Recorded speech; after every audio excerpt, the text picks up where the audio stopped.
Hello everyone, and welcome back to Cookbook Chronicles. Today we are going to be looking at 2 rice dishes from Sohla El-Waylly's Start Here, Instructions for Becoming a Better Cook. The 2 rice dishes that we're doing today are Zale's classic saffron stained tahdig and a garlic ginger rice porridge. I do want to mention that before this video, I was absolutely horrible at making rice, but Sohla's instructions for making these dishes are very, very clear, and they help so much because these 2 dishes came out incredible. Anyways, let's go ahead and get started.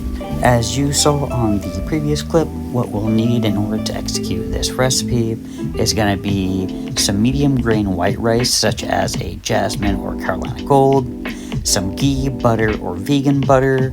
I used butter in this recipe, and a little bit of ginger that's peeled and cut into matchsticks, as you'll see here, and some ground turmeric, some chili powder or chili flakes, some lentils, and you'll need some bone broth or chicken stock.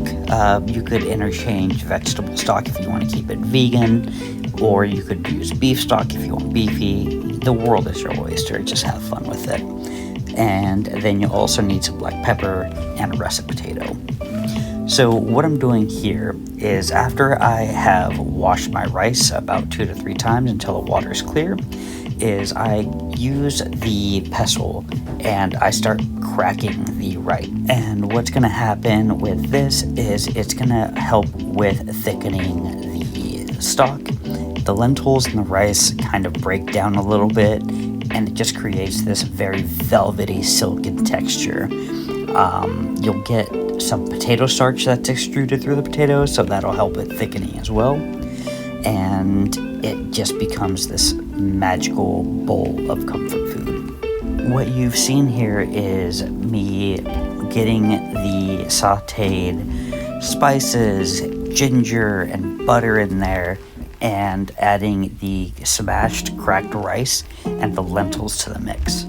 You're going to toast both of the rice and the lentils in this to just get a little bit more flavor, not only out of the rice but the lentil as well, helping to create somewhat of a toasty flavor profile. Then you're going to add your salt and your broth of choice. Then you're going to stir it around a little bit to make sure that everything is kind of incorporated and nothing's going to stick to the bottom of the pot. But you're going to bring this up to a nice gentle simmer. First bring it to a boil, then lower the heat, then bring it to a nice gentle simmer.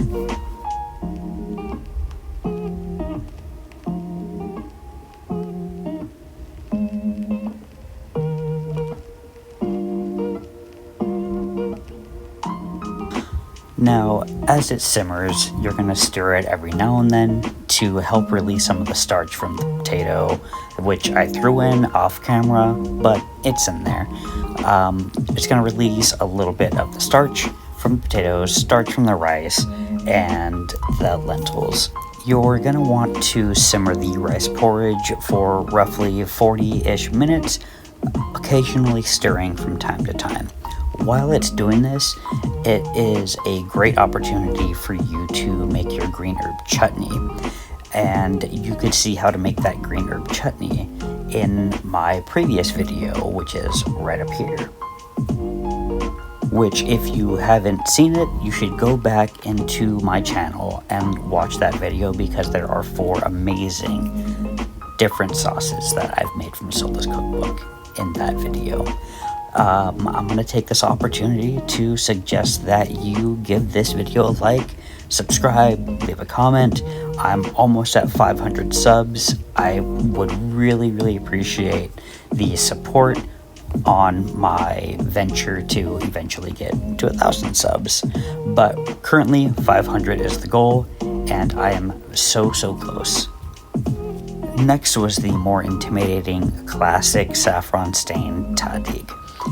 And Again, I was just so intimidated by doing this recipe, but in the end, it came out fantastic, and I highly suggest you attempt to make this dish at least once. It's just so good, and the crispy part of the rice just makes it that much better. For this dish, what you'll need is some extra long basmati rice, some kosher salt, a big pinch of saffron threads, sugar, egg yolk, some Greek yogurt, melted ghee, clarified butter, or neutral oil. I highly suggest using ghee or clarified butter for this, and I used some dried gooseberries that I found, and you could use any other dried fruit if you'd like, but since this was my first time making this, I wanted to stay as close to the recipe as I possibly could. The first step that I did while preparing this dish was washing my rice again and allowing the rice to soak in room temperature water for about 45 minutes. You could allow the rice to soak for longer, but don't allow it to soak for any more than 2 hours. Next, we're going to be making a saffron tea with saffron threads, sugar, and water. You want the water to be warm, by the way. While the rice is soaking, you can get your non-stick pot or pan warmed up and water boiling, so that once the rice is done soaking, you can immediately get to the next step. But I poured my rice into my salted boiling water, and you're going to want to parboil this so that the rice is al dente. And you'll notice that it's al dente by taking one of the grains of rice, biting into it, and the center will be a lot more opaque than the rest of it. It should take roughly, I think, 10 minutes to do this, but while it's boiling, you'll see that the rice starts floating to the top, and that's how you know that the rice is done cooking to where it needs to be to have that nice al dente texture. When you have the rice at that al dente texture, you're going to immediately strain it into a colander or a chinois such as this one, and run room temperature water over it so it cools down slightly. You could also reserve the rice for up to 2 days in the refrigerator if you plan on making this the next day or the next couple days. I made this day of, so I made sure that the rice was still nice and warm and not too hot, because this next step, which you see me doing now, is I'm creating the tahdig layer, and I am getting the saffron tea and mixing it with the ghee, some of the yogurt, and a single egg yolk to make this delicious velvety tahdig layer. The main reason why you don't want your rice hot is because you run the risk of creating scrambled egg rice when you're pouring your rice into this mixture. So I, again, highly suggest that you make sure your rice is warm and not steaming hot. You're going to take half of your parboiled rice and mix it into this yogurt egg yolk mixture. Make sure that you coat every grain of rice when you're mixing, and reserve the other half for the next step.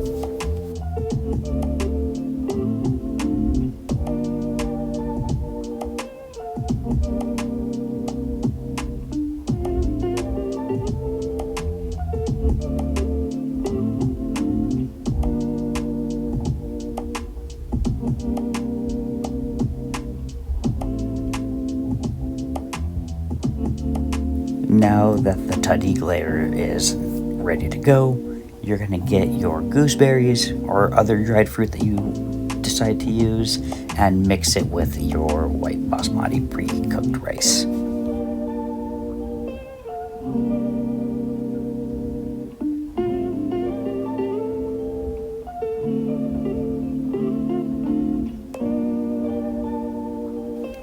For this next step, I got my pan a little bit warm, And you're going to add your tahdig layer to the bottom of the pot or pan that you're using and spread it out evenly across the bottom, making sure that it's pressed down firmly so that you'll get a beautiful even caramelization on the rice.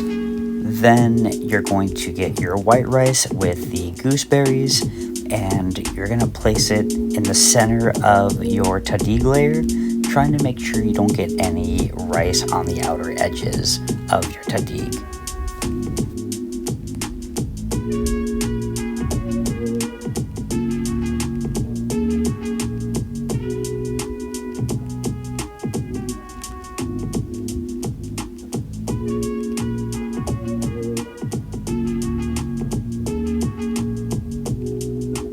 Now that you have your nice mound of rice in the center, you're going to take the back of a spatula and make roughly 5 holes around your rice. And this is to get your clarified butter and saffron tea into the mix, so this way it helps steam evenly throughout the pot and pan that you're using.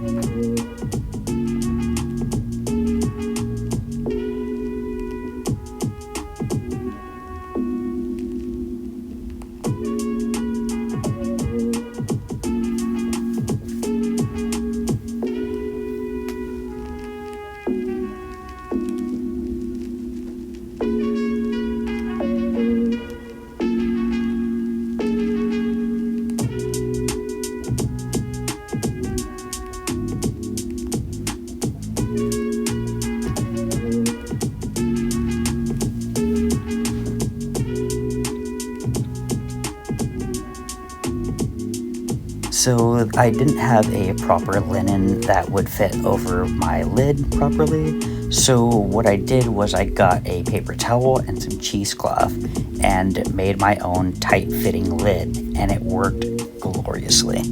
Now, the steaming part was probably the most difficult part of the whole process, or the part that I got most nervous about doing.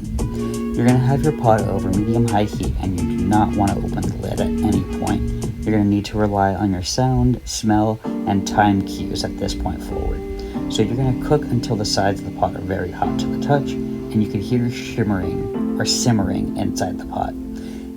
It takes about 5 minutes. Then you reduce the heat to medium-low, and you cook undisturbed until the rice begins to smell toasty, but not quite burnt. The sounds will have subsided, and it's going to take about 40 minutes. If it's your first time making this, start by checking your audio and olfactory cues after 25 minutes. The timing can greatly depend on the thickness of your pot and the strength of your burners. So, as you can see with the reveal, it came out beautiful. The bottom is well caramelized, it's crispy, it's fragrant, and it is just beautiful. It smelled so good and tasted even better.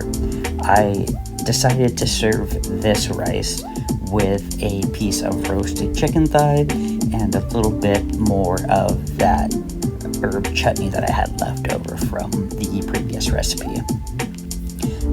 Again, I can't recommend trying this recipe once, even if you're bad at making rice, because I'm horrible at making rice too, unless again it's in a rice cooker.